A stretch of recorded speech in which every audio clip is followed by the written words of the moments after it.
Baliq batareyasiz 600 voltni qanday hosil qiladi? Simlar yo'q, elektron zanjirlar yo'q, faqat to'qimalar va hujayralar. Tanasi ichida minglab tirik quvvat birliklari, mayda biologik batareyalar, elektrotsitlar bor. Bitta elektrotsit deyarli hech narsa. Ularning hammasi birga ishlasa, chaqmoqqa aylanadi, otni yiqitadi, ovni millisekundlarda tugatadi. Bu elektr ilon baliq. U shunchaki zarba bermaydi, nishonga oladi. Qorong'ida u dunyoni tirik radar kabi xaritalash uchun tez puls chiqaradi. Soniyasiga 400 zarba.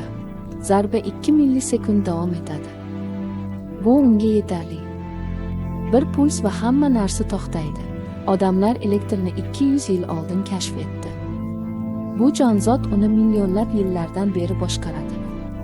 Hech qanday vositalar, simlar yoki mexanizmlarsiz. Elektr ilon ko'chani yoritishga yetarlicha quvvatga ega.